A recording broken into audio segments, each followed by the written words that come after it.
komentari dulu judulnya. Unlawful repression, perbuatan melawan hukum kaitannya dengan tindakan-tindakan depresif. Jadi ini satu topik yang menurut saya sangat tepat, karena sekarang ini berbalik.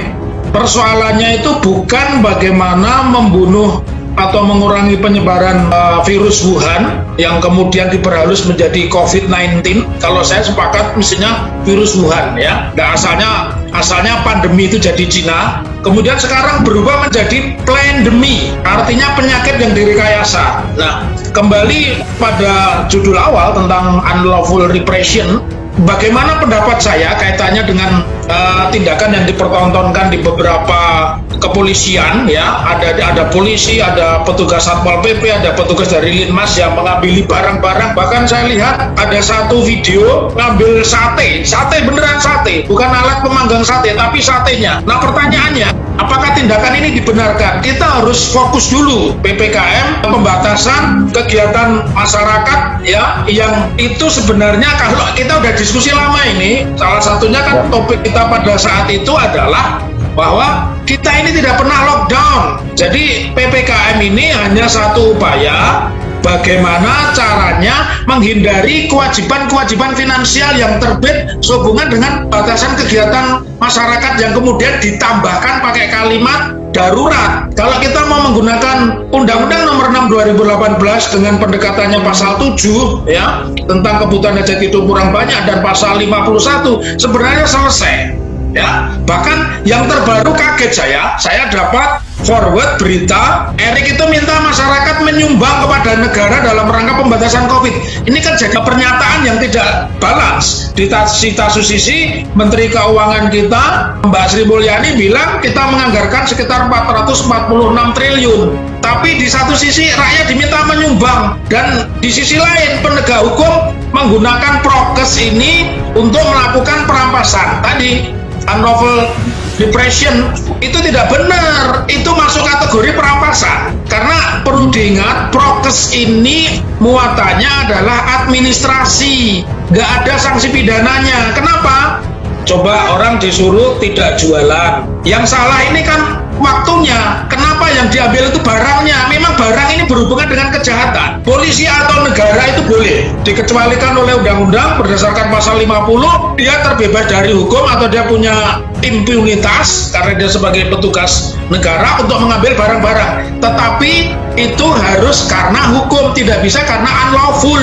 Nah, kalau dia unlawful kemudian dia menertibkan instruksi Menteri Dalam Negeri tentang pembatasan kegiatan masyarakat, tetapi tiba-tiba dia mengambil barang untuk jualan, ini sudah bukan lagi menegakkan instruksi Mendagri tentang PPKM, tetapi dia sudah melakukan perampasan. Ada deliknya, diatur di pasal 85, ancamannya 4 tahun. Nanti saya akan berikan tips, digugat saja itu, jangan lapor polisi. Kan tidak mungkin lapor polisi, karena kalau di beberapa tempat kan pelakunya adalah petugas kepolisian dan Satpol sama Linmas, ya. Tetapi saya ingin koreksi, tidak ada pasal, ya, di PPKM maupun di Undang-Undang Karantina Kesehatan, ya, Undang-Undang Nomor 6 tahun 2018 itu yang menyebut pasal mengangkut alat-alat jualan. Jadi mestinya dia itu ngasih hak rakyat, ya, tapi dia melakukan unlawful, ngambilin barang-barang, itu nggak benar.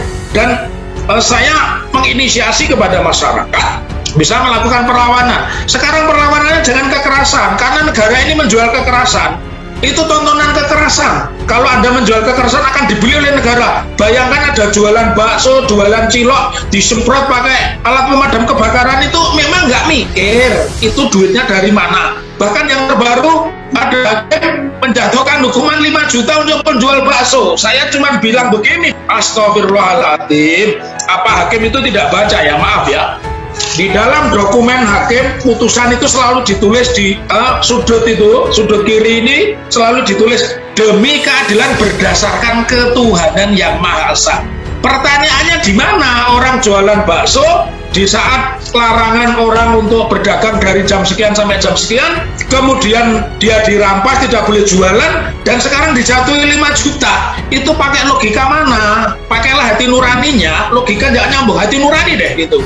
Jadi sekarang tidak perlu dengan aksi kekerasan, tapi media-media semacam inilah yang harus kita sosialisasikan dan masyarakat memforward ulang informasi-informasi yang tidak benar seperti ini. Jadi kita luruskan kembali, kalau mau PPKM berikan hak-hak masyarakat, boleh libur, boleh nggak jualan, tapi masyarakat dikasih duit.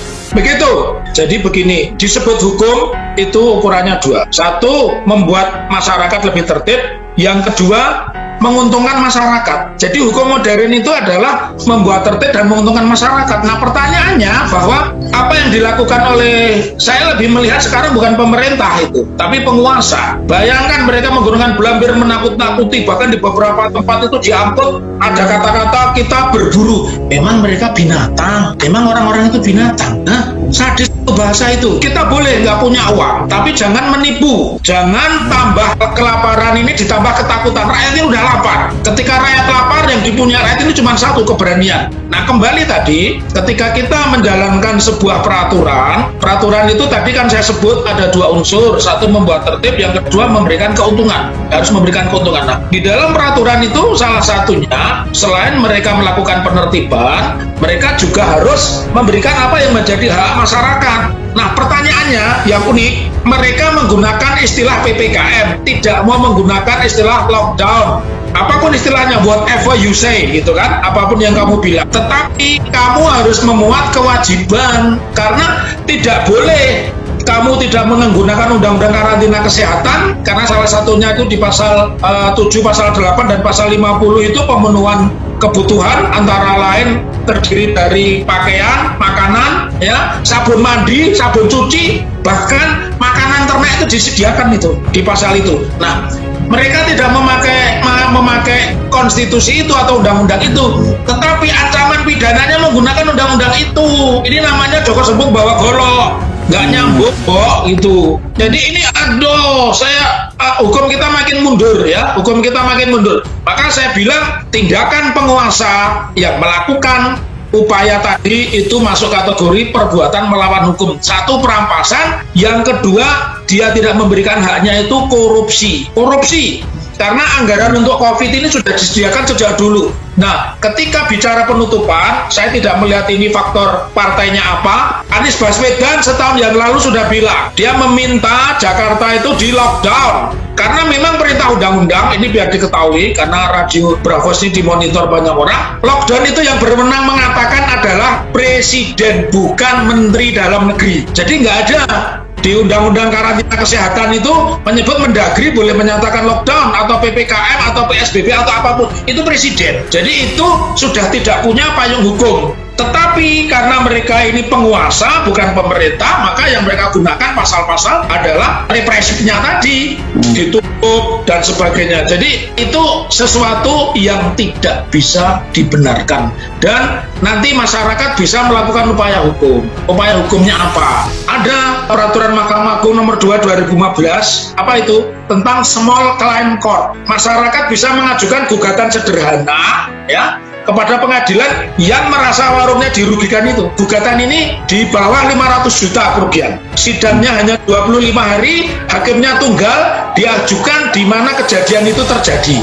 Cakep ini, saya sebagai ahli pidana memberikan saran, jangan membuat laporan polisi, jangan membuat pra-peradilan, nggak penting, dan itu tidak efek. Tapi ketika Anda menggunakan gugatan sederhana atau small claim court, itu artinya Anda sudah memberikan ruang kepada publik untuk hadir di pengadilan, dan pengadilan tidak bisa menyetop perkara ini. Begitu jawaban dan sekaligus usulan saya.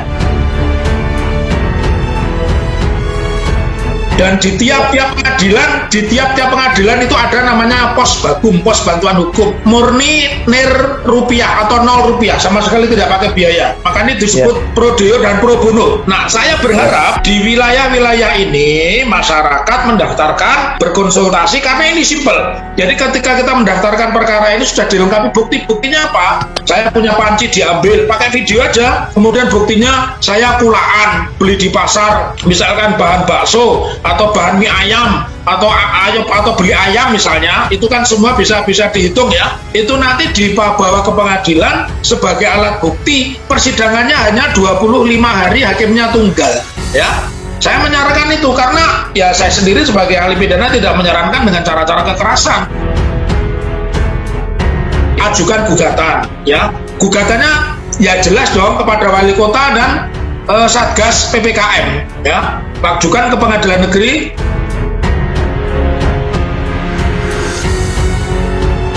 Pengadilan tidak boleh menolak perkara.